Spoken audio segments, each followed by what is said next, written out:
부동산 시장은 지금 정말 혹한기입니다. 요즘 새 아파트라고 해서 무조건 오를 거라 믿고 투자했다가 큰 코 다친 분들이 많습니다. 특히 수도권 신축 아파트에서 마이너스 프리미엄, 이른바 마피 매물이 쏟아지면서 투자자들의 한숨이 깊어지고 있죠. 먼저 박종현 씨의 이야기를 해보겠습니다. 박종현 씨는 2022년 말 인천 송도의 신축 분양 아파트를 계약했습니다. 그때 송도는 인천의 강남으로 불리며 바이오 클러스터, GTX 같은 개발 호재가 쏟아지던 곳이었죠. 박종현 씨는 새 아파트니까 입주 후 프리미엄이 붙어 오를 거야 이렇게 생각하고 힐스테이트 레이크 송도 4차 전용 84타입을 8억 9천만 원에 분양받았습니다. 어차피 계약금만 내면 됐기 때문에 문제 없다고 생각했죠. 심지어 청약 경쟁률이 높았으니까 로또 당첨이라고 믿었어요. 그런데 2025년 입주가 다가오니 호가 시세는 분양가보다 8천만 원가량 낮게 매물로 나오고 있습니다. 주변에 새 아파트 공급이 넘치고 대출 규제로 매수자가 사라진 탓이죠. 결국 박종현 씨는 손해를 보고 내놨습니다. 하지만 8천만 원 싸게 내놨는데도 연락조차 오지 않고 있습니다. 분양가 대비 얼마나 더 싸게 내놔야 계약될까요? 박종현 씨는 새 아파트라는 맹신 때문에 입지와 공급량을 제대로 분석하지 않았다고 후회하고 있습니다. 자, 이분은 왜 이렇게 됐을까요? 원인을 분석해보면 첫째는 공급 과잉입니다. 송도처럼 개발 붐이 일던 지역은 2021년, 2022년 땅값이 폭등하면서 건설사들이 영끌로 땅을 사서 분양가를 높였습니다. 결과적으로 시작부터 거품이 끼었죠. 둘째, 정부의 627 대출 규제예요. 6억 이상 대출을 제한하니 영끌하던 매수세가 뚝 끊겼어요. 국토교통부 데이터로 2025년 8월 현재 수도권 아파트 거래량이 지난해 대비 60% 이상 줄었습니다. 서울은 78.2% 감소, 경기 64%, 인천 57%예요. 이 규제는 원래 고가 아파트 타깃이었는데 중위권까지 영향을 미쳐서 시장 전체가 소강 상태에 접어들었죠. 이해하기 힘든 부분인데 6억 대출이면 웬만한 수도권 아파트를 살 수 있음에도 매수가 끊겼다는 건 사람들이 더 큰 대출을 기대하며 영끌 모드로 살았다는 뜻입니다. 게다가 고금리로 대출 부담이 커지니 투자 심리가 얼어붙었습니다. 이런 원인들이 복합적으로 작용해서 새 아파트마저 마피가 붙는 상황입니다. 이제 박종현 씨 사례와 비슷한 인천 쪽으로 더 들어가 보겠습니다. 앞으로 소개할 사례들에는 인천뿐만 아니라 서울 수도권 사례들도 있으니 끝까지 시청해주세요. 또 다른 투자자 최민지 씨는 인천 서구 검단 지역의 오피스텔을 분양받았습니다. 2026년 입주 예정인 이 단지는 검단 신도시 개발과 지하철 연장 호재로 기대가 컸죠. 최민지 씨는 전용 84타입을 5억 4천만 원에 분양받았습니다. 새 집이라 프리미엄이 최소 2억은 붙을 거야 이렇게 생각했다고 합니다. 그런데 지금 거래 가격은 마이너스 프리미엄 3천만 원으로 떨어졌습니다. 분양가보다 수천만 원씩 낮은 마피 매물이 많이 쌓여 있죠. 그럼에도 거래조차 안 되고 있습니다. 최민지 씨는 개발 호재만 믿었는데 오피스텔을 계약한 게 실수였다고 하소연했습니다. 주변 입주 물량이 꽤 많고 요즘 오피스텔 거래가 잘 안 되고 있기 때문에 좀처럼 상승 기미가 안 보입니다. 여기서 잠깐 이 사례의 원인을 더 깊게 파헤쳐보죠. 검단은 서울 통근 중심이라 입지가 좋은 편인데 공급이 폭발적으로 늘었습니다. 게다가 전매 제한 단지들이 많기 때문에 사실상 거래가 거의 불가능한 상황입니다. 게다가 검단 순살자이 같은 건물 붕괴 이슈로 투자 수요가 급격히 위축됐죠. 또 최근 전세 대출이 막히면서 전세입자를 구하기도 힘들어졌습니다. 앞으로 전망으로는 단기적으로 하락 압력이 센 상황입니다. 거래가 안 되면 던지기 시작해서 급매물이 늘 수 있죠. 또 정부 규제도 만만치 않습니다. 대출 규제에 세금 규제 카드까지 꺼내든다면 빠른 회복이 어려울 수 있습니다. 또 다른 사례를 살펴보겠습니다. 이영민 씨는 경기도 파주시 탄현면의 이편한 세상 헤이리 아파트를 선택했습니다. 2025년 5월 입주를 시작했고 파주의 여러 호재를 기대하며 분양받았죠. 전용 84타입의 분양가는 4억 3천만 원이었어요. 그런데 2025년 8월 현재 거래가가 3억 5천만 원대로 떨어졌습니다. 분양가 대비 8천만 원 이상 마피죠. 심지어 22층 고층 매물도 이 가격에 나오고 있는데요. 이영민 씨는 새 아파트라 안전할 줄 알았는데 외곽 입지를 과소평가한 실수라고 후회했어요. 이 단지는 1057세대의 최고 25층인데 평당 분양가 1천만 원을 조금 넘긴 금액대였지만 하락폭이 컸어요. 파주 사례를 통해 부동산 시장의 전반적인 분위기를 보자면 일자리가 부족한 외곽 지역의 조정세가 뚜렷해요. 그만큼 양극화가 심해지고 있다는 뜻이죠. 평택, 안성, 파주, 의정부, 양주, 광주 같은 곳들이 미분양이 많고 가격 하락이 심합니다. 예를 들어 평택은 미분양 소화가 빠르지만 공급 과잉으로 여전히 어렵죠. 삼성 호재가 있지만 물량이 너무 많습니다. 국토교통부 데이터를 보면 최근 평택의 거래량이 상반기 대비 60% 이상 줄었습니다. 이건 정부의 부동산 규제 시행 후 매수세가 급감한 영향인데요.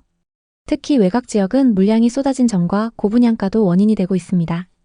게다가 인구 이동으로 지방과 외곽의 수요가 줄고 저성장 시대에 주택 수요 자체가 위축됐죠. 이런 곳들은 거래량이 계속 줄어들면 시세도 덩달아 급락할 수 있습니다.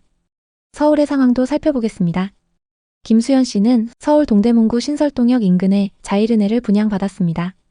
2024년 말 입주한 신축으로 1호선, 2호선 환승 역세권이라 인기 있었죠. 총 143세대 규모예요. 분양가가 전용 43타입 기준 8억 중반이었는데 지금 7억 중반대에 매물이 나오고 있습니다. 마이너스 프리미엄 9천만 원인 상황이죠. 김수현 씨는 서울 신축이니까 안전하다고 믿었는데 큰 실수였다고 말하더라고요. 이 단지는 최고 경쟁률 266대 1이었는데 지금 마피 1억가량 뚝 떨어졌습니다. 서울 사례를 분석해보면 대출 규제가 중위권 아파트에 직격탄을 줬다는 걸 알 수 있습니다. 매수세가 끊기니 가격이 떨어질 수밖에 없는 상황이죠. 특히 고분양가 논란이 있던 곳일수록 하락폭이 더 큽니다. 부동산 시장 전체로 보면 중위권이 안 팔리면 상급지로 갈아타기 어려워집니다. 기존 집을 판 돈에 대출을 끼워서 상급지로 가려는 심리가 강한데 이게 막혔습니다.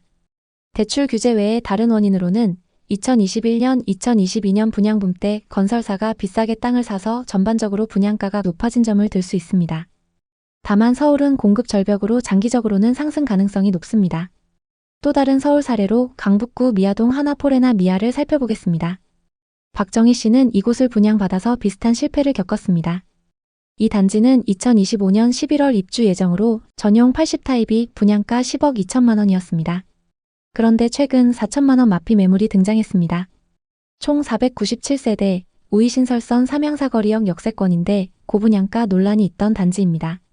이 사례에서 보듯 서울조차 안전하지 않은 상황입니다. 구로구 오류동, 천왕역, 모아엘가트 레뷰도 비슷합니다. 2025년 7월 입주를 시작한 단지로 전용 84타입이 분양가 10억 9천만 원이었습니다. 하지만 현재 시세는 10억 4천만 원 선으로 마피 5천만 원입니다. 7호선 천왕역 역세권인데 현재 대출 규제로 매수세가 급격히 줄었습니다. 심지어 전세도 안 나가는 상황입니다. 투자자분은 초역세권이라 믿었는데 시장 한파를 무시한 실수라고 하시더라고요. 인천 쪽의 추가 사례로 인천 작전동의 할라비발디를 보겠습니다. 2025년 10월 입주를 앞두고 분양권에 6천만 원의 마피가 붙었습니다. 인천은 연수구부터 계양구, 서구까지 전체적으로 미분양이 늘어나고 있고 거래도 줄면서 크게 타격받고 있습니다. 현재 전세입자를 구하기도 어렵고 담보대출의 한도도 줄어들면서 하락 사례가 늘고 있습니다. 경기도 북부 의정부나 파주, 양주도 마찬가지입니다. 신축 단지들에서 분양가 대비 수천만 원씩 하락한 매물들이 나오고 있습니다. 이 모든 사례의 공통점은 고분양가, 공급 과잉, 대출 규제, 일자리 부족입니다. 새 아파트라고 무조건 오르는 시대는 끝났습니다. 오히려 거품이 빠지면서 대표적인 하락 사례가 될 수 있죠. 정리하면 2021년, 2022년에 분양한 단지들이 입주 시기가 다가오면서 타격이 큰 상황입니다. 당시 건설사들이 땅을 비싸게 사기도 했고 분양가를 터무니없이 높게 책정한 것도 원인이 될 수 있습니다. 하지만 그렇게 높은 분양가에도 투자자 본인들이 선택했기 때문에 누굴 탓할 수도 없는 상황이죠. 앞으로는 지역별 양극화가 더욱 심화될 것으로 보입니다. 일자리가 부족하고 수요가 적은 곳들은 계속해서 하락할 가능성이 크고 서울 수도권 중에서도 입지가 좋은 곳들은 장기적으로는 상승할 것으로 보입니다.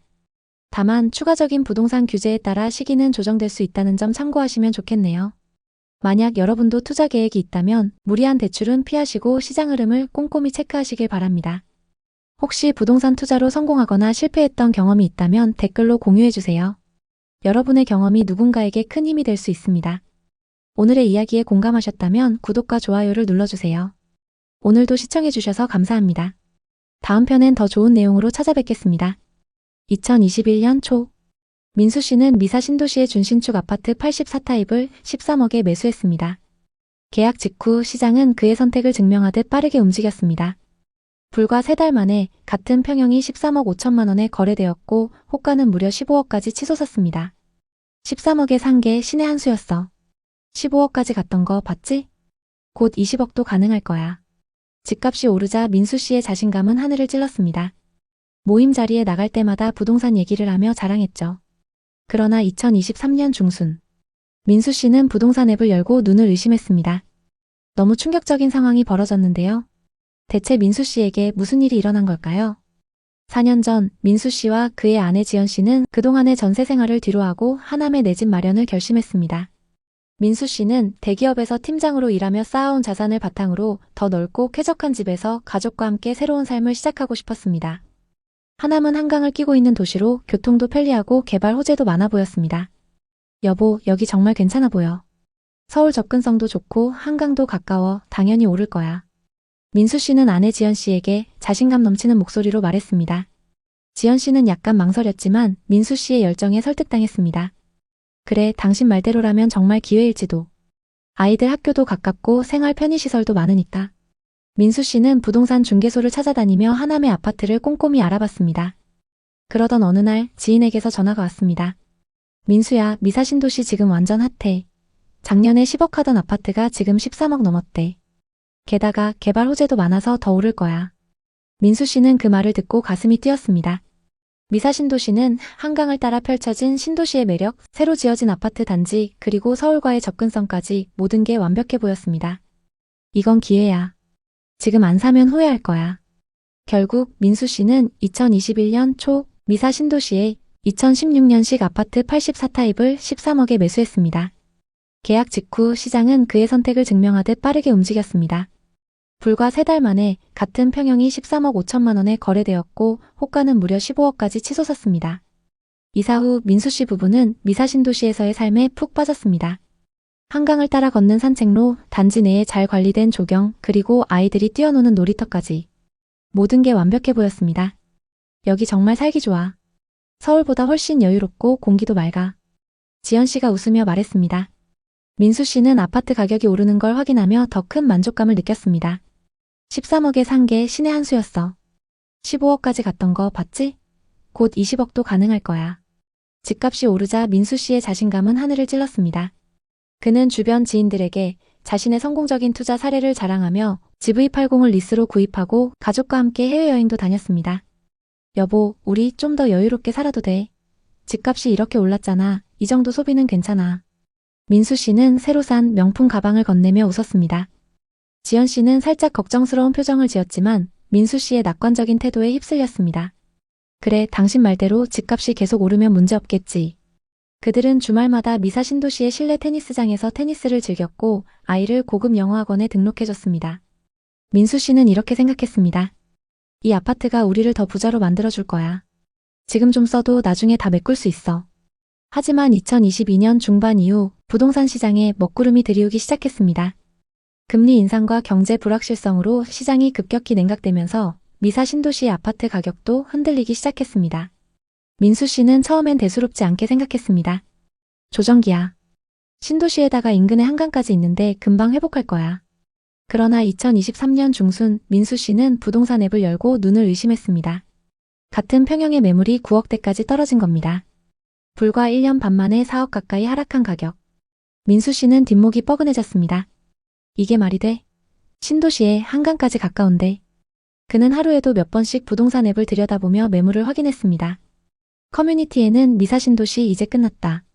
금매 나와도 안 팔린다. 이런 글들이 올라왔고 민수 씨의 불안은 점점 커져만 갔습니다. 더 큰 문제는 과소비의 후유증이었습니다. SUV 리스비와 해외여행 할부금, 게다가 대출 이자가 매달 빠져나가며 가게는 점점 옥죄어 왔습니다. 민수 씨는 자만했던 지난날을 떠올리며 후회했습니다. 그때 좀 더 신중했어야 했는데 왜 그렇게 돈을 쉽게 썼을까? 지연 씨는 민수 씨의 변화를 눈치챘습니다. 예전처럼 아이들과 웃으며 시간을 보내거나 한강변을 산책하던 모습은 사라지고 스마트폰만 들여다보는 남편의 모습만 남았습니다. 여보, 왜 이렇게 예민해졌어? 우리가 여기 투자하려고 온 거 아니잖아. 살기 좋으려고 온 거지. 민수 씨는 한숨을 쉬며 대답했습니다. 당신은 몰라. 이 집은 우리 자산의 전부야. 퇴직금에 대출까지 끌어다가 산 거라고. 게다가 우리가 쓴 돈들 다 집값이 오를 거란 믿음 때문이었잖아. 민수 씨는 속으로 후회했습니다. 왜 하필 그때 샀을까? 왜 비싼 시세를 보고도 망설이지 않았을까? 그의 눈에 보이는 건 신도시가 아니라 낡아가는 아파트 시설물과 매달 날아오는 고지서, 그리고 줄어드는 통장 잔고뿐이었습니다. 2024년 말 시장은 조금씩 회복 조짐을 보였습니다. 민수 씨가 매수했던 아파트는 11억대까지 회복했지만 여전히 13억 매수가에는 한참 못 미쳤습니다. 팔아야 하나? 민수 씨는 혼잣말로 중얼거렸습니다. 부동산 앱을 열자마자 심장이 두근거렸습니다. 같은 동, 같은 평형의 매물이 12억 중반에 나와 있었습니다. 12억 중반이면 나쁘진 않은데. 그날 저녁 민수 씨는 지연 씨에게 조심스럽게 말을 꺼냈습니다. 여보, 우리 이 집 파는 거 어때? 지금이라도 정리하고 손실 좀 줄이면. 지연 씨는 날카로운 눈빛으로 민수 씨를 바라봤습니다. 침묵이 흐른 뒤 그녀가 입을 열었습니다. 당신 기억나? 우리가 왜 여기 왔는지. 아이들 좋은 환경에서 키우고 우리도 여유롭게 살자고 했잖아. 그때 당신이 그렇게 말했어. 그런데 지금 돈 때문에 이렇게 초조해하는 거야? 민수 씨는 고개를 숙였습니다. 지연 씨의 말이 그의 가슴을 찔렀습니다. 맞아, 우리 여기 살려고 온 거였지.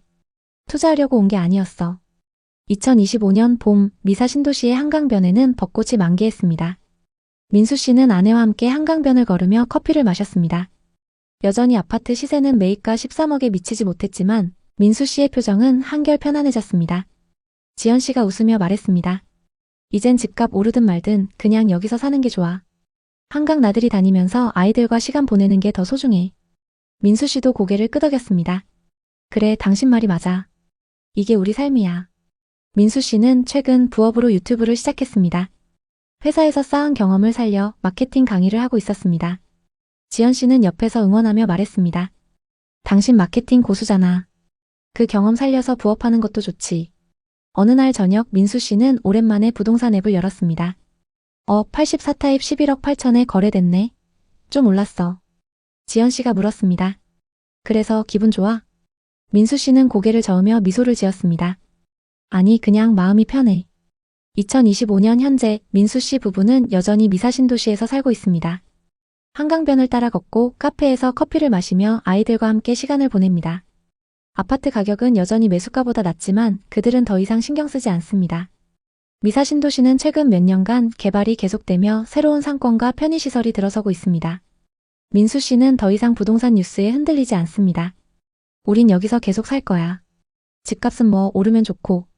현재 하남 미사 신도시는 2021년 최고점 대비 약 20-30% 하락 후 2023년 말부터 소폭 회복세를 보이고 있습니다.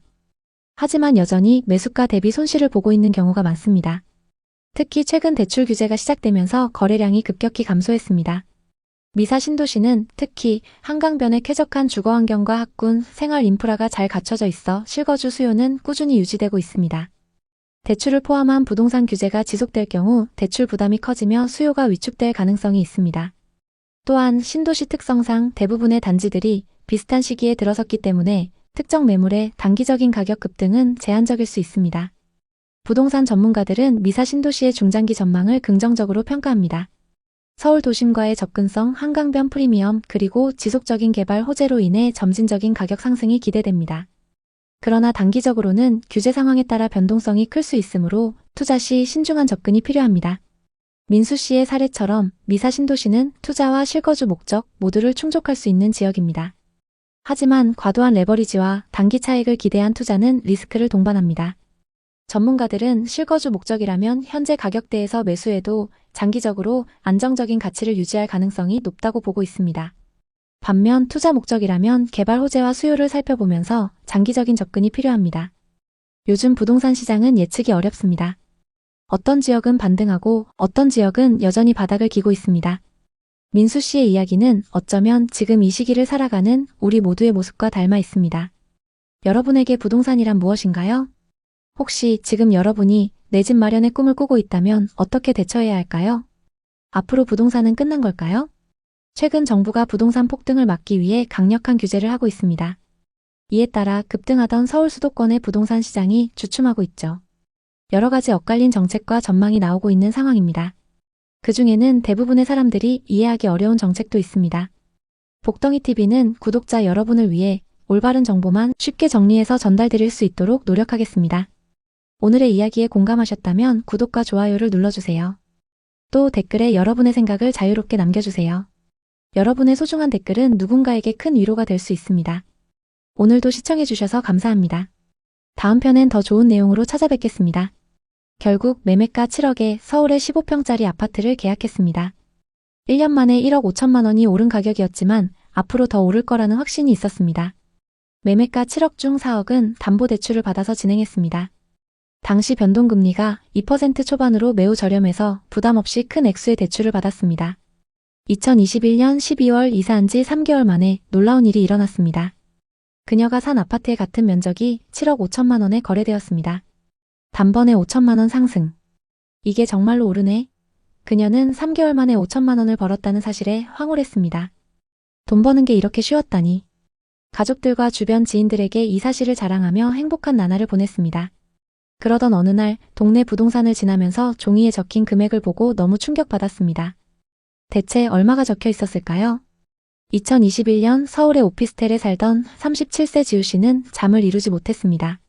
항공사에서 승무원으로 일하며 고된 비행을 마치고 집에 돌아온 그녀는 침대 위에서 유튜브 영상을 뚫어지게 바라보며 고개를 끄덕이고 있었습니다.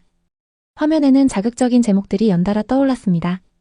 잠실 주공 5단지 신고가 기록, 끝없이 오르는 가락동과 문정동, 송파구 멈출 줄 모르는 고공행진, 하나같이 부동산 투자 심리를 자극하는 문장들이었습니다. 대학 동기와 항공사 동료들도 다들 부동산 이야기를 하며 열기를 더했습니다. 지우 씨와 같은 연차의 민영 씨는 1년 전 매수한 송파구 아파트가 벌써 3억이나 올랐다며 부동산 시세 그래프를 보여줬습니다. 앞으로 서울 집값은 계속 오를 것 같다라는 민영 씨의 말에 지우 씨는 마음속에 불안감이 커졌습니다. 월세 120만 원 오피스텔에 살면서 내가 뭐 하고 있는 거지? 30대 중반의 지우 씨가 모은 돈은 다음과 같았습니다. 적금 1억 9천만 원, 주식 6천만 원, 부모님께 증여받은 5천만 원. 승무원으로 10년 넘게 일하면서 꽤 많은 돈을 모았지만 치솟는 서울 집값 앞에서는 턱없이 부족한 금액이었죠. 하지만 2%대 저금리 주택담보대출을 활용하면 강남 투자가 불가능한 꿈만은 아니었습니다. 친구들의 성공담과 커뮤니티의 상승론에 휩싸인 지우 씨는 점점 더 강렬한 투자 욕망에 사로잡혔습니다. 그녀는 밤낮을 가리지 않고 부동산 관련 자료를 검색했습니다. 송파구 구축 급매, 문정 대단지 매물, 대출 잘 받는 방법. 머릿속은 온통 부동산으로 가득했습니다. 그러던 어느 주말 지우 씨는 송파구 문정동의 한 부동산에 방문했습니다. 네이버 부동산에서 봤던 매물을 실제로 보려고 찾아갔던 거죠. 인근에서 유일하게 15평 매물이 있었고 단지 규모도 1000세대를 넘었습니다. 중개사는 그녀를 보고 자신있게 말했습니다. 송파에 이 정도 금액으로 살 수 있는 아파트는 없어요. 지금 계약 안 하시면 몇 달 뒤엔 8억까지 올라 있을 거예요. 오래된 아파트였지만 관리가 잘 되어 있었고 무엇보다 깔끔하게 인테리어된 집 내부가 너무 마음에 들었습니다. 집 주인분이 얼마 전에 인테리어 하신 거라서 손볼 곳도 없어요. 바로 들어와서 사시면 됩니다. 지우 씨는 지인들과 온라인 커뮤니티에 지금 아니면 영원히 못 산다는 의견에 공감하면서 투자를 진행하기로 마음먹었습니다. 결국 매매가 7억에 문정동의 15평짜리 아파트를 계약했습니다. 1년 만에 1억 5천만 원이 오른 가격이었지만 앞으로 더 오를 거라는 확신이 있었습니다. 매매가 7억에 담보대출로 4억을 받아서 진행했습니다. 당시 변동금리가 2% 초반으로 매우 저렴해서 부담 없이 큰 액수의 대출을 받았습니다. 계약서를 쓰는 동안 손이 떨렸지만 서명을 마치고 나자 묘한 해방감이 밀려왔습니다. 지우 씨는 먼저 부동산 투자에 뛰어들었던 친구들에게 계약 사실을 알렸고 곧 집들이에 초대했습니다. 집에 놀러온 친구들의 반응은 폭발적이었죠. 지우야, 드디어 강남 3구 입성. 이제 앞으로 오를 일만 남았네. 축하 메시지가 쏟아졌습니다. 그녀는 자신이 마침내 성공한 사람들의 리그에 합류했다고 믿었습니다. 2021년 12월 이사한 지 3개월 만에 놀라운 일이 일어났습니다. 지우 씨가 산 아파트의 같은 면적이 7억 5천만 원에 거래되었습니다. 단번에 5천만 원 상승. 지우 씨는 비행 대기 중에 부동산 앱을 확인하며 입을 다물지 못했습니다. 이게 정말로 오르네. 그녀는 3개월 만에 5천만 원을 벌었다는 사실에 황홀했습니다. 월급 외에 자산이 이렇게 빨리 불어날 수 있다니 그전에는 상상하지 못했던 일이었습니다.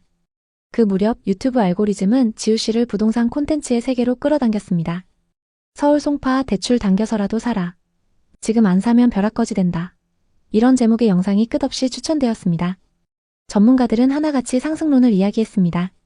강남은 절대 안 떨어진다. 지우 씨는 그런 영상을 보며 만족감을 느꼈습니다. 그녀는 주택 청약 통장을 해지하고 그 돈으로 경매 강의를 신청했습니다. 청약? 이제 나한테 필요 없어. 난 이미 서울 아파트가 있으니까. 그녀는 이제 집을 단순한 주거지가 아닌 인생 성공의 상징으로 여겼습니다. 크리스마스 시즌, 그녀는 지인들과의 모임에서 자신의 투자 성공담을 자랑스럽게 늘어놓았습니다. 레버리지 투자가 최고야. 대출을 이용해서 돈을 버는 거지. 그녀의 말에 사람들은 감탄했고 지우 씨는 자신이 세상을 다 가진 듯한 기분이었습니다. 그러나 2023년 상황이 바뀌기 시작했습니다. 한국은행이 기준금리를 계속 올렸습니다. 지우 씨의 변동금리는 4.6%로 치솟았고 월 이자는 150만 원을 넘었습니다. 월급으로 감당이 가능했지만 생활비를 아껴가며 버텨야 했습니다. 친구들과의 모임 자리에서 한 친구가 조심스레 말을 꺼냈습니다. 이제 영끌은 진짜 위험하다던데. 너네 괜찮아? 지우 씨는 그 말을 듣고 싶지 않았습니다. 금리는 곧 내리겠지. 강남은 안 떨어져. 불안을 달래기 위해 그녀는 부동산 커뮤니티에서 긍정적인 글만 골라서 읽었습니다. 또 호갱 노노와 지역 카페에서도 상승론에 대한 내용만 봤죠. 그런 글을 볼 때마다 불안이 잠시 잦아드는 듯 했습니다. 하지만 TV를 켜면 매일같이 부동산 하락에 대한 뉴스가 나왔습니다. 2023년 초 현장 분위기가 궁금했던 지우 씨는 계약했던 부동산에 방문했습니다. 고객님, 요즘 집값이 많이 떨어지긴 했는데 그래도 곧 오를 거예요. 기다려보시죠. 하지만 금매 종이에 적힌 금액을 보고 너무 충격받았습니다. 15평 금매 5억. 7억에 샀던 아파트가 5억에도 안 팔리는 상황이었죠.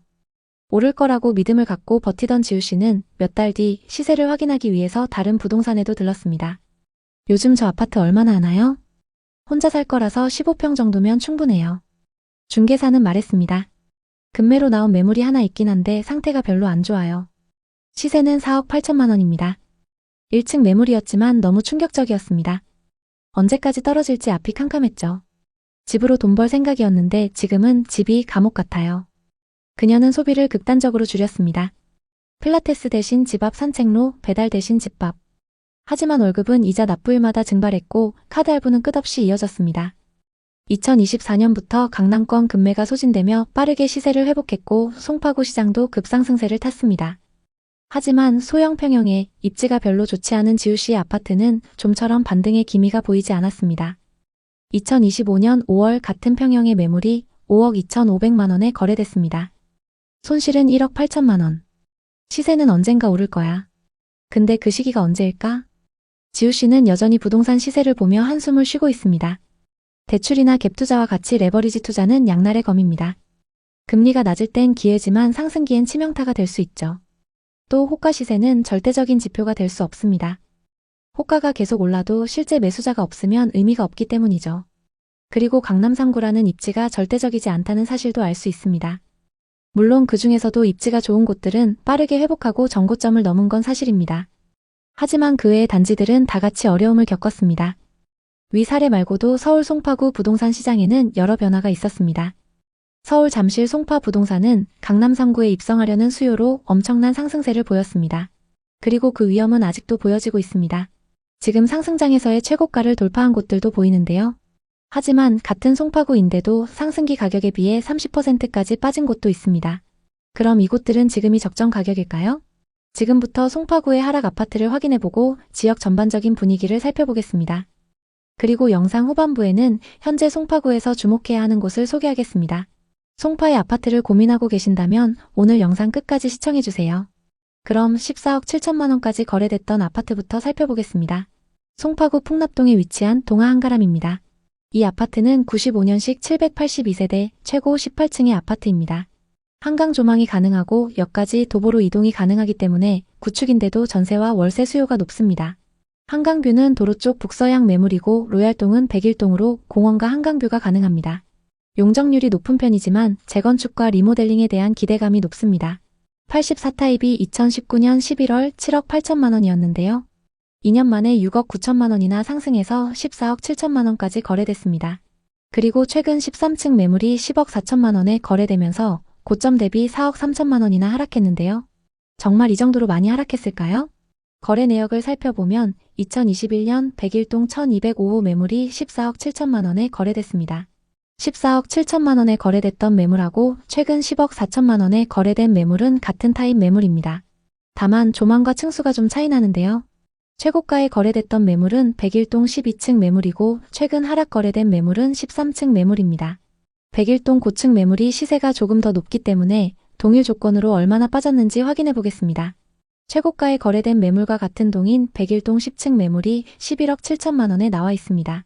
최고가 14억 7천만 원 대비 3억가량 저렴하게 나와 있고 전세 4억 9천만 원의 세입자가 거주 중이기 때문에 현금 6억 8천만 원으로 매수가 가능합니다. 다음은 송파구 장지동에 위치한 송파파인타운 3단지를 보겠습니다. 1단지부터 13단지까지 대규모 주거타운을 형성하고 있습니다. 역세권 입지의 규모도 크기 때문에 상승장에서 엄청난 상승을 기록했습니다. 3단지는 30평형 3개 타입으로 구성되어 있습니다. 84타입이 2019년 9월 평균 8억 9,800만 원에 거래됐는데요. 2년 만에 6억 3천만 원이나 상승해서 21년 9월 15억 2,800만 원에 거래됐습니다. 이 아파트의 현재 시세는 어떨까요? 최근 2층 매물이 11억 7,500만 원에 거래되면서 고점 대비 3억 5천만 원이나 하락했습니다. 정말 이 정도로 많이 하락했을까요? 거래 내역을 살펴보면 2021년 305동 803호 매물이 계약됐습니다. 매매가 15억 2,800만 원에 거래됐는데요. 30대 투자자가 상승장 끝물에 매수했습니다. 상승기 때 8층 매물이 15억 2,800만 원에 거래됐고 최근 2층 매물이 11억 7,500만 원에 거래되면서 3억 5천만 원 하락했습니다. 현재 307동 중층 매물이 12억 5천만 원에 나와 있는데요. 총 9개 부동산에 내놨는데 거래가 잘 안되고 있습니다.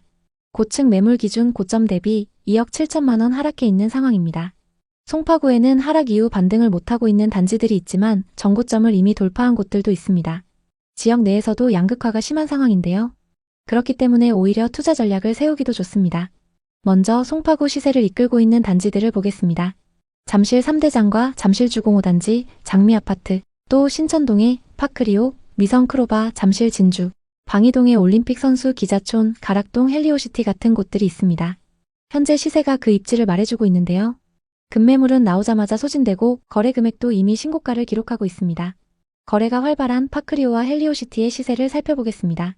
84타입 기준 낮은 가격순으로 나열해보면 21억 5천만 원부터 나와 있습니다. 대부분 저층 매물들인데 20억을 넘고 중층 이상 매물은 평균 23억 정도로 형성되어 있습니다. 또 송파에는 재건축 단지들도 많은데요. 잠실 주공 5단지부터 아시아 선수촌, 올림픽 선수 기자촌, 그리고 올림픽타운까지 규모가 큰 단지들이 많이 있습니다. 이 중에서는 올림픽타운이 시세가 가장 저렴한데요. 여기도 가장 저렴한 매물이 18억 중반을 넘습니다. 거래 현황을 쭉 살펴보면 하락장 이후에 계속적으로 상승해서 전고점까지 회복한 모습입니다. 송파에는 이렇게 시세가 높은 곳들이 있는 반면 빌라나 다가구 주택이 밀집되어 있는 지역도 있습니다. 문정역부터 장지역까지 이어지는 라인과 가락시장역부터 오금역까지 이어지는 라인입니다. 가까운 곳에 상권도 잘 형성되어 있고 교통이 편리하기 때문에 많은 분들이 선호하는 곳입니다. 이 지역은 청약을 노리거나 갭 투자를 준비하고 있는 분들이 많이 거주하는 곳입니다. 송파에는 앞서 살펴본 최상급지 아파트 단지들과 빌라 다가구 밀집 지역 외에 많은 분들이 관심 갖고 계신 곳들도 있습니다. 거여마천과 위례신도시, 또 장지동과 문정동 그리고 가락동의 구축, 마지막으로 방이역 주변 재건축입니다. 먼저 거여마천입니다. 송파 중심 생활권에서는 벗어나 있지만 괜찮은 가격대의 신축 단지가 들어서 있습니다. 이 편한 세상 송파 파크센트럴과 송파 시그니처 롯데캐슬입니다. 다만 아직까진 인프라가 좀 부족한데요. 앞으로가 더 기대되는 곳입니다. 다음은 위례신도시로 자차로 서울 출퇴근하기 좋은 곳입니다. 물론 거주하시는 분들은 교통체증을 많이 얘기하시지만 이 정도 입지면 충분히 좋습니다. 20평대 아파트로는 송파 꿈의 그린과 송파 더 센트레가 있고 조금 더 큰 평형을 원하시면 위례 송파 푸르지오와 힐스테이트 송파 위례가 있습니다. 좀 더 송파 중심지랑 가까운 게 좋은 분들은 8호선 장지역 인근을 보시면 좋은데요. 송파 파인타운과 파크 하비오 푸르지오가 있습니다. 지하철역이 가깝다는 장점이 있고 가든파이브를 포함해서 주변 상업시설이 잘 형성되어 있습니다. 그 다음으로 많은 분들이 보시는 곳들이 가락동에 있는 가락 금호와 가락 쌍용입니다. 가격이 저렴한 건 아니지만 상대적으로 접근하기 좀 더 가볍기 때문에 많은 분들이 관심 갖고 계신 곳들인데요. 보통 파크리오와 헬리오시티로 갈아타기를 준비하시는 분들이 많이 선택하시는 곳입니다. 물론 실거주하기에도 괜찮은 입지입니다. 잠실 주공이나 장미아파트는 어렵지만 재건축에 투자하고 싶다 하시는 분들은 방이역 인근을 보시는데요. 대표적으로 방이동 대림과 현대아파트입니다. 물론 이 지역도 최저가가 17억 중반부터 시작해서 가격대가 높긴 합니다. 많은 분들이 송파에서 갈아타기로 생각하시는 곳은 헬리오시티와 파크리오, 좀 더 나가면 잠실 엘리트인데요. 요즘은 현금이 부족하더라도 대출 7억, 8억에서 10억은 기본이 돼버린 상황입니다. 많은 분들이 자산을 늘리기 위해서 계속 갈아타기 전략을 쓰고 계신데요. 하지만 최근 대출 한도를 6억까지 제한하면서 이마저도 쉽지 않은 상황입니다. 그럼 지금 송파에서 주목해야 하는 곳은 어디일까요? 앞으로 오를 지역을 선점하고 싶다면 거여마천 재정비 촉진지구에 주목하시는 게 좋습니다. 지금은 노후 주거지역이지만 개발이 완료되는 시점에는 기존의 거여마천 이미지가 완전히 바뀌면서 새로운 시세를 형성할 걸로 보입니다. 거여마천 다음으로 주목하셔야 하는 곳은 장지동인데요. 장지동 중에서도 장지역 인근 송파 파인타운 단지들과 위례 신도시 단지들입니다. 지금 이 인근에 누적된 매물이 급격히 늘어났습니다. 매물이 많이 늘어나면서 시세 조정이 가능하다는 건 급매물을 잡기 쉽다는 뜻입니다. 거여마천 지역의 재개발 매물과 송파 장지동의 파인타운 그리고 위례 단지들의 시세를 잘 살펴보시는 게 좋습니다. 송파구에 관심 있는 분들에게 도움이 됐으면 좋겠네요. 오늘도 영상 봐주셔서 감사합니다. 항상 여러분의 성공적인 투자를 응원하겠습니다. 오늘 영상이 도움되셨다면 구독, 좋아요 부탁드립니다. 감사합니다. 강릉의 전용 84타입 매물의 가격은 2022년 6월 기준 6억 2천만 원이었습니다. 그들의 전세 보증금과 10년간 모은 현금을 합쳐도 대출 없이는 매수가 불가능했습니다. 입주 후 얼마 뒤 놀라운 소식이 들려왔습니다. 같은 평형의 고층 매물이 6억 4,500만 원에 거래되었다는 것이었습니다. 부동산 앱에서는 호가가 8억까지 나와 있었습니다. 정석 씨는 매일 웃음이 끊이지 않았습니다. 유나야, 우리 집값이 벌써 2천만 원 넘게 올랐대. 이거 진짜 잘 산 거 아니야? 유나 씨도 기뻤습니다. 이정석, 김유나 부부는 강릉에서 10년 넘게 횟집을 운영하며 지역에서 제법 이름난 부부였습니다.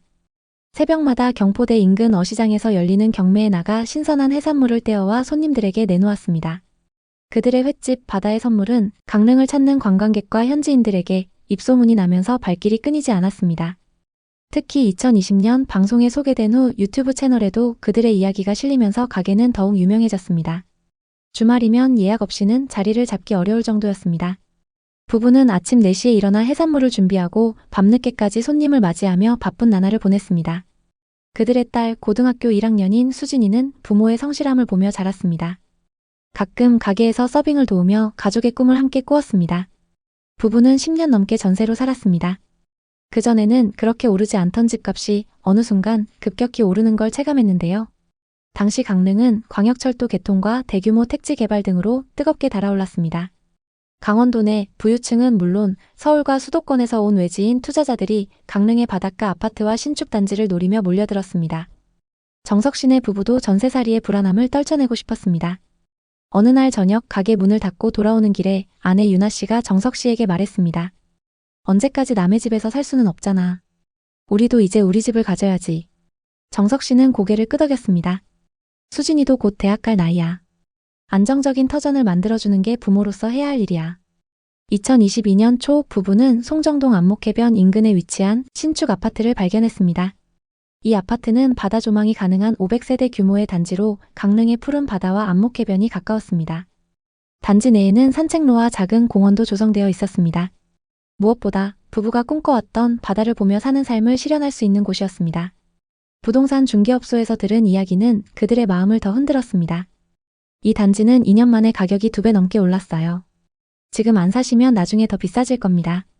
강릉은 재건축도 없고 바다뷰는 희소성이 높아서 절대 떨어질 일 없어요. 부부는 망설였습니다. 전용 84타입 매물의 가격은 2022년 6월 기준 6억 2천만 원이었습니다. 그들의 전세 보증금과 10년간 모은 현금을 합쳐도 대출 없이는 매수가 불가능했습니다. 정석 씨는 은행에서 주택담보대출을 알아봤습니다. 월 상환액은 이자를 포함해 150만 원가량이었습니다.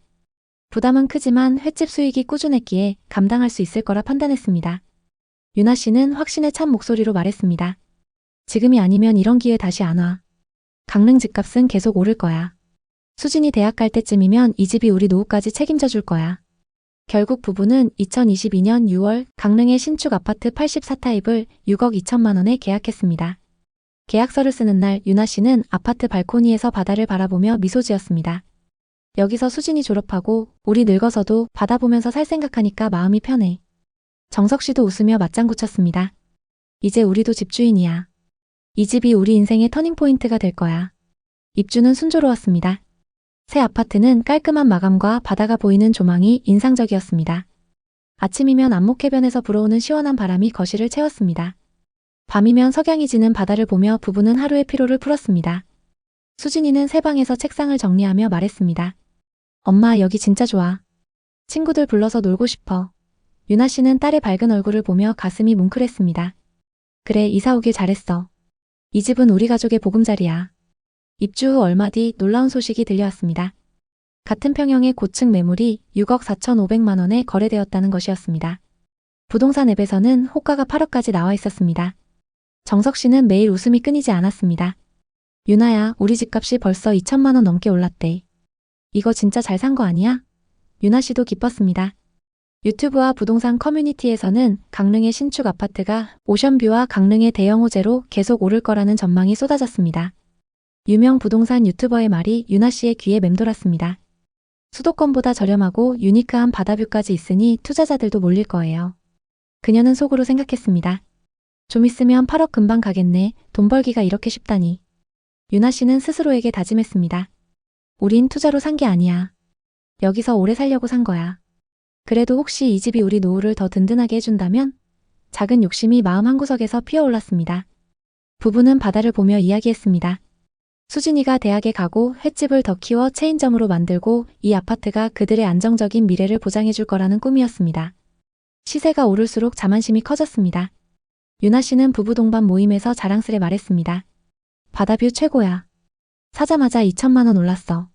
강릉은 이제 수도권만큼 뜰 거야. 정석 씨도 친구 모임에서 웃으며 말했습니다. 다른 거 말고 집 사면 돈 버네. 우리처럼 미리 산 사람이 승자지.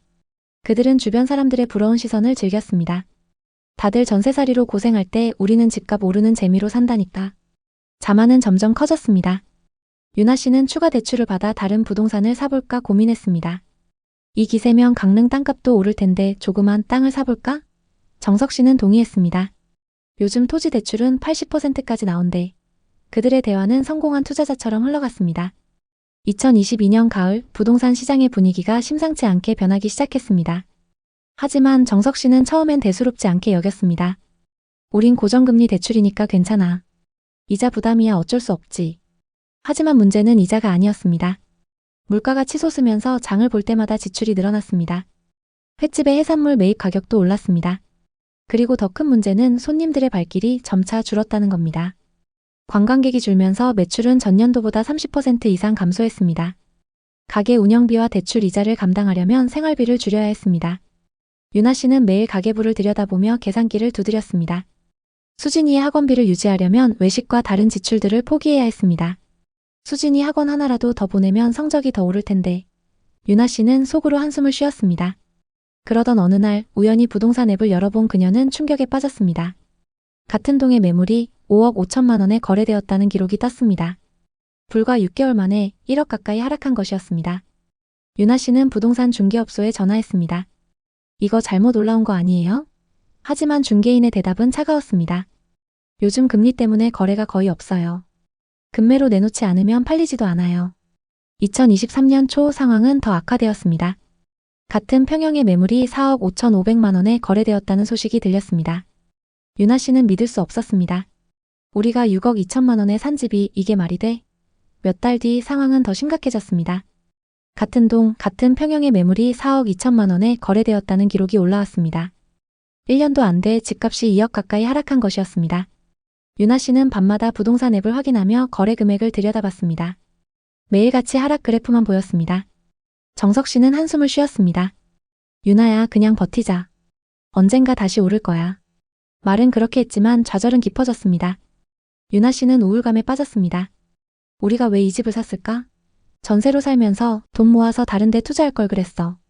그녀는 매일 아침 바다를 보며 후회했습니다. 설상가상으로 수진이의 학원을 하나 줄여야 했습니다. 가족 식탁은 조용해졌습니다. 정석 씨는 가게에서 손님을 대하다가도 갑자기 한숨을 쉬었습니다. 집값 떨어진 것만 생각하면 집중이 안 돼. 부부는 밤늦게까지 대화를 나눴습니다. 노후 때문에 산 집인데 이제 빚만 남았어. 자만했던 과거가 더 아프게 다가왔습니다. 그때 자랑만 하지 말고 팔았어야 했어. 바보같이. 가족관계에도 금이 갔습니다. 2023년 여름 부부는 점점 더 팍팍해지는 생활 속에서 버텨야 했습니다. 횟집 매출은 회복되지 않았습니다. 대출 이자와 늘어난 생활비는 부부의 통장을 갉아먹었습니다. 좌절은 더 깊어졌습니다. 유나 씨는 친구 모임을 피했습니다. 집값 얘기 나오면 창피해. 그때 자랑했던 게 후회돼. 정석 씨는 가게를 팔아 대출을 갚을까 고민했습니다. 횟집까지 포기하면 뭐가 남아? 그들은 매일 계산기를 두드리며 버텼습니다. 2025년 8월. 부부는 집값 회복을 기대했지만 강릉의 신축 아파트 84타입은 여전히 4억 중반대에 머물러 있습니다. 6억 2천만 원에 매수했던 집은 2억 가까이 하락한 상황입니다. 윤아 씨는 부동산 앱에서 또 다른 거래 내역을 봤습니다. 같은 동, 같은 평형의 매물이 4억 5천만 원에 거래되었다는 것이었습니다. 그녀는 휴대폰을 내려놓고 아무 말도 하지 않았습니다. 더 이상 놀랍지도 않았습니다. 시세 하락은 충격이 아니라 일상이 되었습니다. 어느 날 저녁 정석 씨는 조용히 말했습니다. 우리 그냥 계속 여기 살자. 돈이 전부는 아니잖아. 윤아 씨는 고개를 끄덕였습니다. 그들은 이 집을 떠나고 싶지 않았습니다. 집값이 떨어진 것 빼고는 새 집에서의 삶이 만족스러웠습니다. 또 윤아 씨는 딸의 행복한 모습을 볼 때마다 이 집을 선택한 결정이 완전히 잘못된 것만은 아니라고 위로받았습니다. 하지만 좌절은 여전했습니다. 앞으로 영원히 집값이 오르지 않으면 어떻게 해? 윤아 씨는 밤마다 불면증에 시달렸습니다. 정석 씨도 가게에서 혼자 중얼거렸습니다. 우리 인생 이 집 때문에 망쳤어. 부부는 생활비를 줄이고 외식을 줄이며 버텨나갔습니다. 그리고 힘을 내서 다시 횟집도 열심히 운영했죠. 초심을 잃지 않으려 새벽 4시에 나가 재료를 준비하며 바쁘게 보냈습니다. 더 이상 집값에 대해 이야기하지 않았습니다. 부동산 투자는 그들의 꿈이었지만 동시에 부담이 되었습니다. 집값은 다시 회복될 수도 있고 더 떨어질 수도 있습니다. 하지만 이 집은 이제 단순히 돈이 아니라 가족의 터전이 되었습니다. 부동산 시장은 예측 불가능했습니다. 2021년 강릉 송정동의 신축 아파트는 관광붐과 광역철도 택지 개발로 2년 만에 2배 가까이 올랐습니다. 하지만 2023년부터 금리 인상과 관광객 감소로 시장은 급격히 얼어붙었습니다. 강릉의 신축 아파트는 2022년 6월 6억 4,500만 원까지 올랐지만 2025년 8월 현재 4억 5천만 원 수준입니다. 또 다른 강릉의 단지 역시 30% 이상 떨어진 사례가 있습니다. 정석 씨네 부부는 강릉은 관광지니까 무조건 오른다는 말에 끌렸습니다. 오션뷰와 신축이라는 매력에 확신을 가졌습니다. 하지만 결과는 달랐습니다. 높은 이자를 갚으며 버티는 삶이 이어졌습니다. 그럼에도 불구하고 이 집에서 수진이가 웃고 가족이 함께 밥을 먹으며 살아가는 시간은 돈으로 환산할 수 없는 가치였습니다. 부동산은 단순히 오르고 내리는 숫자 게임이 아닙니다. 가족의 미래, 아이의 교육, 노후의 안정을 걸고 선택하는 삶의 문제입니다. 하지만 그 선택이 언제나 성공으로 이어지는 것은 아닙니다. 시장은 예측보다 훨씬 빠르게 변합니다. 이정석, 김윤아 부부처럼 많은 이들이 확신으로 시작한 투자가 예상치 못한 결과로 이어졌습니다. 누군가는 이 집에서 계속 살아가며 행복을 찾을 수 있지만 누군가는 손실을 감내하지 못할 수 있습니다. 섣부른 투자가 그만큼 위험하다는 얘기죠. 2025년 현재 강원도 강릉의 부동산 시장은 여전히 침체기를 벗어나지 못하고 있습니다. 매매지수가 지속적으로 마이너스를 기록하며 강원도 전역에서 하락 신호가 뚜렷합니다. 아파트 미분양 지수도 부정적인 분위기가 지배적입니다. 인구 유출과 고령화, 청년층의 지속적인 이탈이 주택 수요를 감소시키는 주요 요인입니다. 강릉을 포함한 동해안 지역은 관광 의존도가 높아 코로나 후유증과 경제 불안으로 인한 관광객 감소가 시장에 큰 타격을 주었습니다. 그러나 긍정적인 호재도 있습니다. 광역철도와 고속도로 개발로 접근성이 개선되고 첨단 문화 관광 개발이 반등의 촉매가 될 수 있습니다. 전문가들은 올해 바닥을 찍고 점차 오를 가능성을 조심스럽게 언급합니다. 특히 속초와 강릉을 중심으로 긍정적인 전망도 나오는데요. 하지만 만약 금리 인하가 늦어지고 규제가 더욱 심해진다면 추가 하락 위험이 있습니다. 투자자들은 단기 반등보다는 장기 관점을 가져야 합니다. 강릉 부동산은 관광과 인프라 호재로 잠재력이 있지만 당분간은 불확실한 상황입니다. 시장 변화를 기다리며 버티는 이들이 많아질 수 있습니다. 최근 정부의 부동산 정책이 발표되며 시장은 또다시 변화의 조짐을 보였습니다. 누군가는 이 변화로 웃을 수 있고 누군가는 눈물을 흘릴 수 있습니다. 중요한 것은 이 집에서 어떤 삶을 만들어갈지 어떤 미래를 계획할지입니다. 고점에서 매수했더라도 그 공간이 가족에게 의미 있는 터전이라면 그것은 투자 이상의 가치를 가질 수 있습니다. 지금은 정책을 계속 예의주시하며 변화에 어떻게 대응할지 미리 전략을 짜는 게 좋습니다. 혹시 이와 비슷한 부동산 고민을 하고 계신가요? 여러분의 이야기가 있다면 자유롭게 공유해주세요. 당신의 경험이 누군가에게 큰 힘이 될 수 있습니다. 오늘의 이야기에 공감하셨다면 구독과 좋아요를 눌러주세요. 오늘도 시청해주셔서 감사합니다. 다음 편엔 더 좋은 내용으로 찾아뵙겠습니다. 최명진 씨는 올해 42세로 안양 범계역 근처에서 부추 곱창이라는 가게를 10년째 운영하고 있습니다. 아내인 박소연 씨는 41세로 가게에서 주방을 맡고 있습니다. 곱창집은 부부가 함께 일궈낸 결과물이었습니다. 둘 사이에는 초등학교 5학년 딸과 유치원에 다니는 아들이 있습니다. 범계역 상권은 번화하고 명진 씨는 매일 직접 시장에서 신선한 곱창과 내장을 직접 골라왔고 맛있는 소스로 손님들을 사로잡았습니다. 입소문이 나면서 손님이 늘었고 주말이면 대기줄이 생길 정도로 유명해졌습니다. 부부는 매일 새벽 4시에 일어나 장사를 준비하고 밤늦게까지 서빙하며 돈을 착착 모았습니다. 10년간의 노력이 쌓여 은행 잔고는 4억 가까이 됐고 그 덕에 생활도 여유로웠습니다. 명진 씨는 가게에서 요즘 곱창값이 올랐지만 우리 손님들은 맛 때문에 오시니까 라고 웃으며 말하곤 했습니다. 소연 씨는 아이들 교육비 때문에라도 더 열심히 해야지 라고 응답하며 합을 맞췄습니다. 하지만 시간이 지나면서 불안감이 스멀스멀 피어올랐습니다. 주변에서 집값이 오르는 소리가 들려왔고 뉴스에서는 서울과 수도권 부동산이 폭등한다는 기사가 쏟아졌습니다. 특히 안양은 서울 출퇴근이 편하고 지하철과 상권이 잘 갖춰져 있어서 투자자들이 몰려들고 있었습니다. 부자들부터 서울 외지인들까지 안양 아파트를 사재기한다는 이야기가 동네 부동산 카페에서 돌았습니다. 명진 씨는 가게 손님들로부터 그런 소식을 자주 들었습니다. 형님, 안양 집값이 미쳤어요. 지금 안 사면 후회할 거예요. 친한 손님이 술 한 잔 걸치며 그렇게 말하기도 했습니다. 소연 씨도 동의했습니다. 우리도 이제 집 한 채 사야 하지 않을까? 전세만 살다가는 영원히 남의 집에서 살 텐데. 아이들이 커가면서 교육 환경도 걱정됐습니다. 계속 지내던 전셋집은 편했지만 학교가 멀고 주변 환경이 번잡했습니다. 부부는 밤늦게 가게를 정리하고 집으로 돌아와서도 부동산 앱을 들여다보는 게 일상이 됐습니다. 명진 씨는 요즘 호재로 안양이 뜬다는데 우리도 기회를 잡아야 해 라고 중얼거렸습니다. 소연 씨는 맞아, 많이 오를 것 같은 곳으로 가자. 그럼 가치가 올라서 아이들 미래도 밝아질 거야 라고 맞장구 쳤습니다. 그러던 중 관양동의 현대 아파트가 눈에 들어왔습니다. 이 아파트는 1980년대에 지어진 오래된 단지지만 부지가 넓고 재건축 호재가 컸습니다. 재건축이 되면 대형 브랜드 아파트로 탈바꿈할 거라는 소문이 파다했습니다. 또 일대가 도시개발구역으로 지정되어 있었죠. 명진 씨가 검색을 해보니 84타입이 2020년에는 7억대였는데 2021년 중순에는 이미 엄청 올라 있었습니다. 이게 재건축 기대감 때문인가 봐. 부지가 크니까 새로 지으면 수천 세대 규모가 될 거야. 그럼 가치가 폭등할 텐데. 소연 씨가 흥분된 목소리로 말했습니다.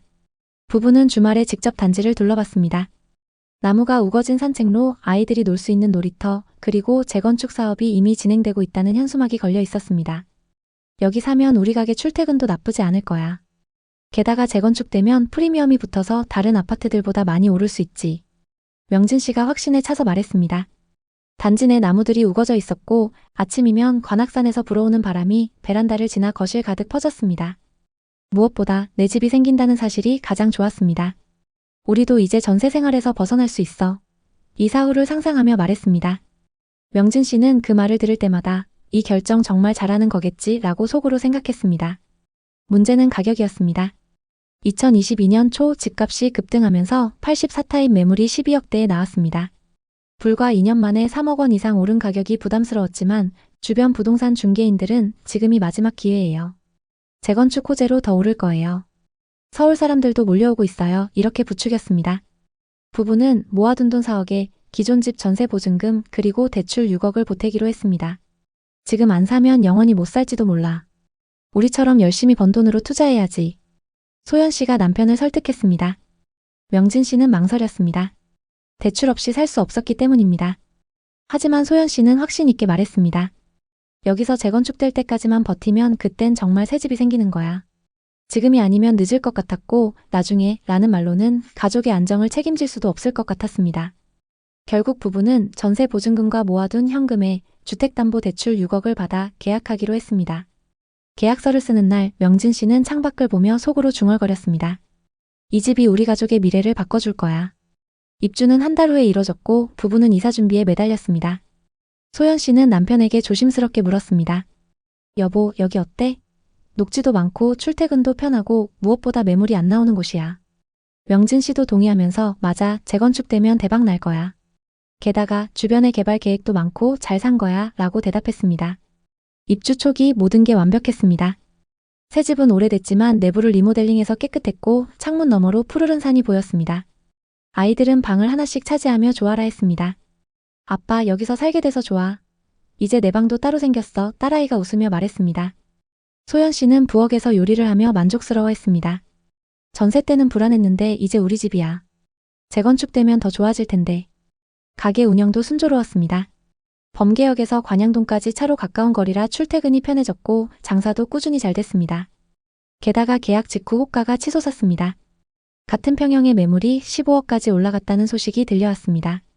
부동산 앱에서 확인하니 실제로 호가가 치솟아 있었습니다. 와, 불과 한 달 만에 3억 올랐네. 우리 결정 정말 잘한 거야.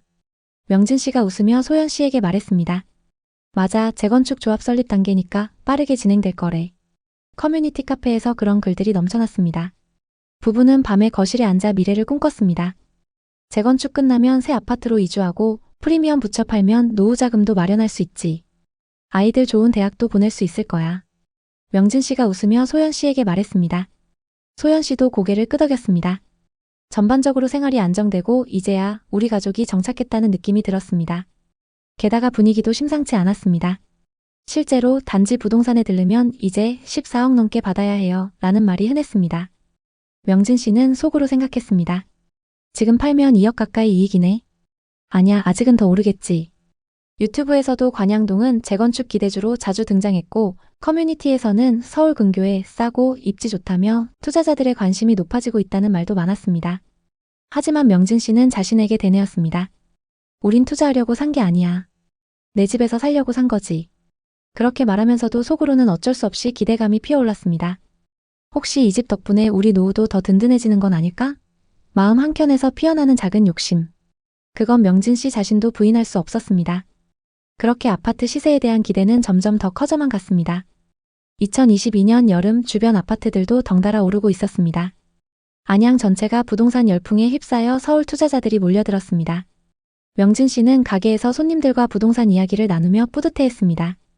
우리 집값이 이렇게 오르는 걸 보니 투자로 성공한 기분이네요. 소연 씨도 동네 엄마들과 모임을 하며 재건축 이야기를 나눴습니다. 분담금 좀 들더라도 새집 되면 가치가 2배는 될 거예요. 하지만 그 행복은 오래가지 않았습니다. 2022년 말부터 시장 분위기가 이상해지기 시작했습니다. 뉴스에서 금리 인상 소식이 나왔고 한국은행이 기준금리를 올리기 시작했습니다. 처음엔 고정금리 대출이니까 괜찮아 이렇게 생각했습니다. 하지만 문제는 그게 아니었습니다. 물가가 뛰고 가게 매출이 서서히 줄었습니다. 곱창 가격이 오르니 손님들이 줄었고 재료비 부담이 커졌습니다. 요즘 경기가 안 좋아. 손님들이 외식을 줄이네. 명진 씨가 한숨을 쉬었습니다. 대출 이자는 매달 150만 원씩 나가는데 가게 수익이 줄어들자 생활이 팍팍해졌습니다. 소연 씨는 매일 가계부를 들여다보며 물가만 오르고 관리비도 학원비도 외식도 부담스러워졌어. 수익은 줄었는데 지출이 계속 늘고 있네. 2023년 들어서자 본격적인 하락이 시작됐습니다. 4월 부동산 앱에 같은 평형 매물이 8억 2,500만 원에 거래됐다는 알림이 떴습니다. 명진 씨는 눈을 의심했습니다.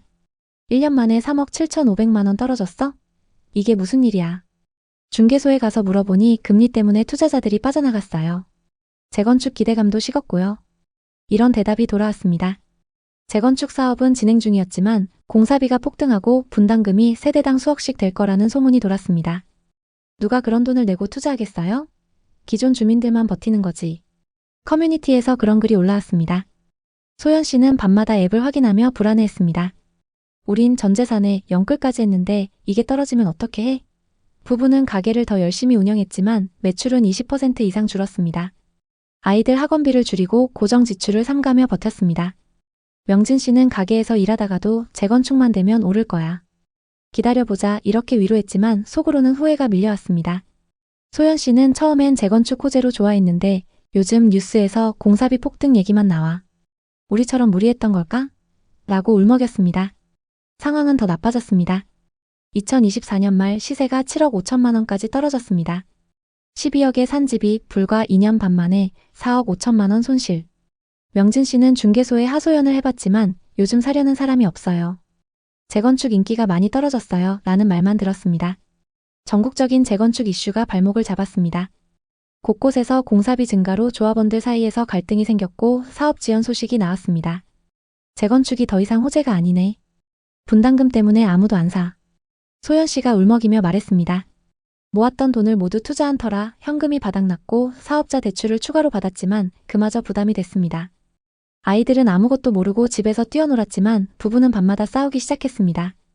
왜 그때 샀어? 지금이 아니면 안 된다고 해서. 소연 씨가 소리쳤습니다. 명진 씨는 나도 오를 줄 알았지. 재건축 기대감에 산 거야. 이렇게 변명했지만 망연자실한 상태였습니다. 부부는 그날 밤 조용히 아들이 자는 방을 들여다봤습니다. 처음 이 집에 왔을 때 벽지 고르고 책상 위치를 정하며 설레던 순간이 떠올랐습니다. 자기 방이 생겨서 좋다고 했던 아이들인데 지금은 어떻게든 버텨야만 하는 집이 되어버렸습니다. 소연 씨는 울먹였습니다. 명진 씨는 웃지 못했습니다. 이 집을 산 때 느꼈던 자부심은 이제 불안과 무력감으로 바뀌어 있었습니다.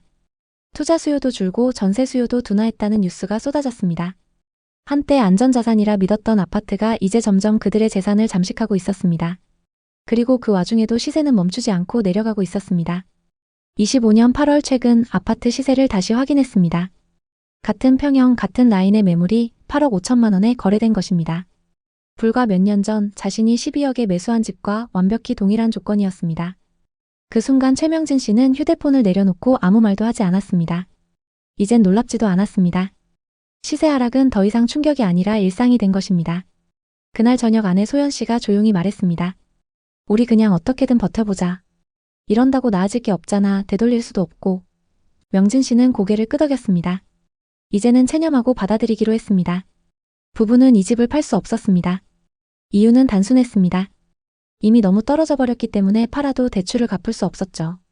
집값은 다시 회복될 수도 있지만 그게 언제가 될지 아무도 알 수 없습니다. 또 12억이라는 정고점까지 회복할지도 미지수입니다.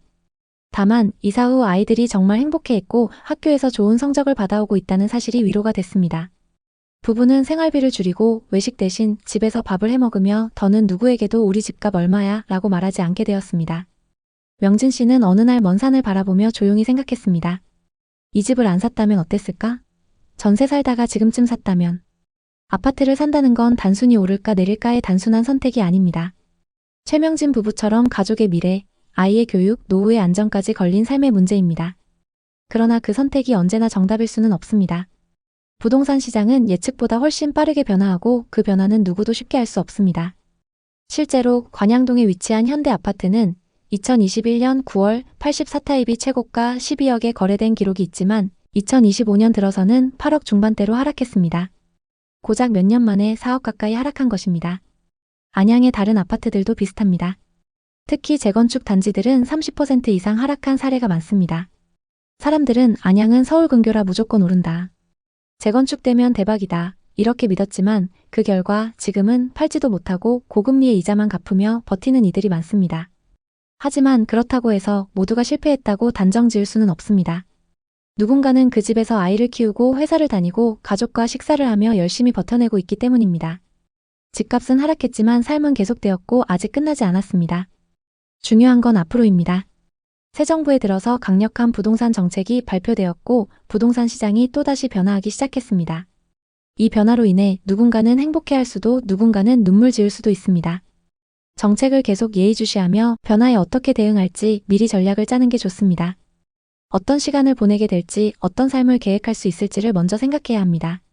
고점에 사서 떨어졌어도 그 공간이 가족에게 의미 있고 안전한 터전이라면 그것은 곧 투자 이상의 가치가 될 수도 있습니다. 혹시 이와 비슷한 부동산 고민을 하고 계신가요? 여러분의 이야기가 있다면 자유롭게 공유해주세요. 당신의 경험이 누군가에게 큰 힘이 될 수 있습니다. 오늘의 이야기에 공감하셨다면 구독과 좋아요를 눌러주세요. 오늘도 시청해주셔서 감사합니다. 다음 편엔 더 좋은 내용으로 찾아뵙겠습니다. 서울 아파트 시장은 2018년부터 본격적으로 상승세를 탔습니다. 그때 가격은 지금 보면 바닥 수준이었는데 최근 일부 지역에서 그 시절 가격으로 돌아가는 거래가 속출하고 있습니다. 이유는 뭘까요? 바로 서울 재건축 사업의 함정 때문입니다.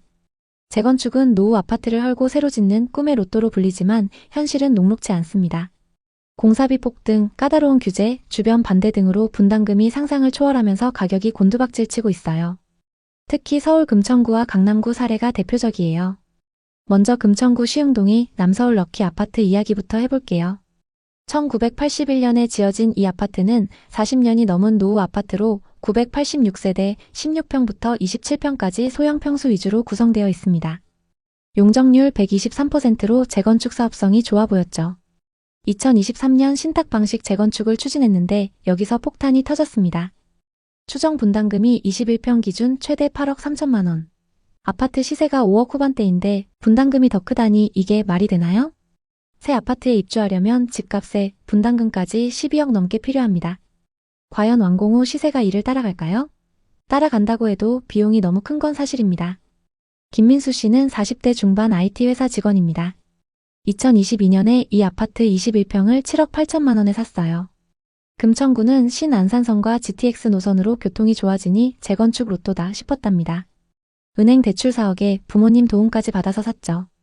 그런데 이후 분담금 추정치가 발표되자 패닉 상태가 됐습니다. 분담금 8억?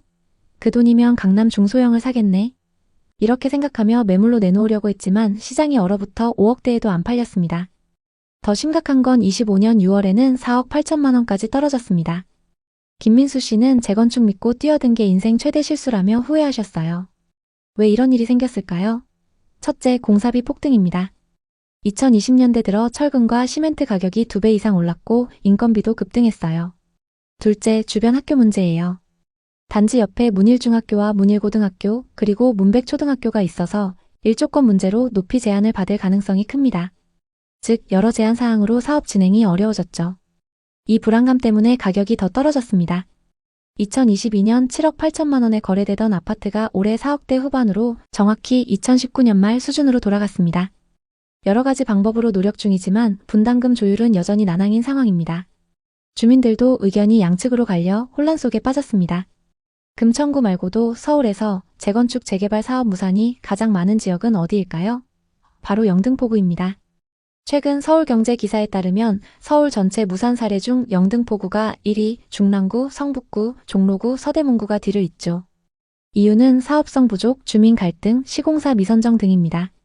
영등포구 물레동사가 재개발 구역은 사업비가 8,470억 규모인데 입찰이 유찰됐어요. 공사비가 너무 올라 건설사들이 손사래를 쳤죠. 여의도 근처라 입지가 좋지만 재개발 기대에 투자한 분들은 지금 울상입니다. 재개발 사업 무산 사례가 쌓이면서 주변 가격도 연쇄적으로 떨어져 2019년 수준으로 돌아갔습니다. 박성준 씨는 50대 초반 은행원입니다. 상승장일 때 물레동에 재개발 예정지 빌라를 3억 5천만 원에 샀습니다. 여의도 직주 근접 재개발되면 대박. 이런 광고에 설득당했죠. 대출 2억에 저축까지 털어서 계약했습니다. 그런데 시공사 선정 유찰 소식에 충격을 받았습니다. 시공사가 없으면 사업 무산인가? 하며 불안해하시더니 결국 올해 4월 3억에 급매로 팔았습니다. 손실 금액은 5천만 원에 수수료와 이자 그리고 세금이었죠. 하지만 8월 들어 건설사들이 공동으로 수주한다는 소식이 들려오고 있습니다. 과연 앞으로 사업은 어떻게 진행될까요? 다음은 종로구 옥인동 빈집촌 사례입니다. 이 지역도 재개발 무산으로 빈집이 방치돼 많은 사람들이 다니기 꺼려하는 지역이 됐습니다. 창문이 깨지고 쓰레기가 여기저기 쌓여있는 상황인데요. 이 지역은 역사적 가치 때문에 규제가 심하고 주민 동의율 미달로 사업이 여러 번 엎어졌습니다. 지자체가 빈집을 매입해 공원화하려 하지만 예산 부족으로 진척이 없습니다. 서울 도심인데 빈집들이 있다니 믿기시나요? 이 지역 재개발 기대에 투자한 분들은 지금 땅값만 보고 한숨 쉬고 있습니다. 이제 강남구 대치동으로 넘어가 볼까요? DH 대치 에델로이 아파트, 이건 더 충격적이에요. 2025년 8월부터 입주를 시작했는데 최근 터진 소식이 뭘까요? 가구당 추가 분담금 11억이라는 소식인데요. 다 지어놓고 이제 와서 11억 더 내라니 누가 감당할 수 있을까요? 이 단지는 청약 경쟁률 1025대 1로 인기 폭발이었어요. 현대건설이 시공한 고급 재건축 단지죠. 그런데 공사비 미수금 때문에 이런 사태가 벌어졌습니다. 잔금도 다 못 받고 준공 허가를 내줬어요. 어떻게 이런 일이 있을 수가 있죠? 조합은 PF 대출 상환을 위해 2,300억 규모의 자금 확보를 추진 중인데 아파트 전체를 담보로 걸어야 해요. 모든 대출을 조합이 떠안는 꼴이죠. 이영희 씨는 50대 초반 주부입니다. 강남 대치동 재건축 로또라며 기대했죠. 그런데 추가 분담금 11억 소식에 쓰러질 뻔했대요. 이 돈 어디서 구해? 집 팔아야 하나? 하며 불면의 밤을 보냈죠. 이영희 씨는 재건축이 로또라더니 빚더미 로또였어 라며 한숨을 쉬셨어요. 왜 이런 일이 생겼냐면요. 농협중앙회에서 1,700억 PF 대출을 받았는데 현대건설이 연대보증을 섰어요. 건설사 보증 없으면 대출을 안 해주죠. 하지만 조합이 상환을 못하면 현대건설이 책임져야 해요. 조합은 상가 공간을 피트니스 센터로 변경하고 매각 및 회원권 분양으로 자금을 마련할 계획인데 쉽지 않은 상황입니다. 지금 현대건설과 조합 모두 발등에 불 떨어진 상황입니다. 입주민들은 입주하고 싶어도 돈이 없다며 항의 중입니다. 서대문구의 부가현 2구역도 빠질 수 없죠. 종교시설 반대로 갈등이 폭발했고 주민들은 성당 때문에 꿈이 날아갔다며 소송까지 했습니다. 부가현은 재개발 핫플이었는데 이런 사태라니 충격적이었는데요. 물론 시끄러운 일이 있던 이후 양측이 합의에 나서면서 재개발을 예정대로 추진한다고 합니다. 앞으로 사업이 어떻게 진행되는지 잘 지켜보면 좋을 것 같습니다. 용산구 한강맨션 아파트 사례도 빼놓을 수 없죠. 2003년부터 재건축을 추진했는데 2025년 상가 리스크로 문제가 생겼습니다. 물론 현재는 갈등을 마무리 짓고 성공적인 사업을 위한 드라이브를 걸고 있지만 역시 공사비가 만만치 않습니다. 성동구 성수동 재개발도 성공적인 사업 추진을 위해 달려가고 있지만 역시 빠른 진행이 안 되고 있는데요. 특히 1구역의 재개발은 금액이 2조 원에 달하는 최대 정비 사업지로 꼽히고 있습니다. 많은 자금이 들어가는 만큼 진행 속도가 더딘 상황입니다. 연내 시공사 선정을 목표로 진행하고 있다고 하니 지켜보면 좋을 것 같습니다. 서울의 여러 정비 사업지들을 살펴봤는데요. 일부 지역은 갈등을 해결하고 원만하게 진행되는 반면 어떤 지역은 여전히 문제가 많이 발생하고 있습니다. 이런 문제들이 발생하는 근본적인 원인은 무엇일까요? 첫째, 주민과 상가 반대. 둘째, 공사비 폭등으로 입찰 유찰. 셋째, 규제 강화와 법원 판결. 넷째, 동의율 미달 등 여러 가지 원인이 있습니다. 결과적으로 사업이 틀어지게 되면 투자자들만 큰 손실을 맞게 됩니다. 재건축 재개발 사업은 성공만 한다면 큰 수익을 볼 수 있습니다. 그렇기 때문에 그만큼 위험 요소도 많죠. 모든 부동산 투자가 그렇지만 정비 사업은 특히 더 정확한 정보를 기반으로 접근하셔야 합니다. 오늘 이야기 어떠셨나요? 혹시 이와 비슷한 부동산 고민이나 경험이 있으신가요? 여러분의 이야기가 있다면 자유롭게 공유해주세요. 당신의 경험이 누군가에게 큰 힘이 될 수 있습니다. 오늘의 이야기에 공감하셨다면 구독과 좋아요를 눌러주세요. 오늘도 시청해주셔서 감사합니다. 다음 편엔 더 좋은 내용으로 찾아뵙겠습니다.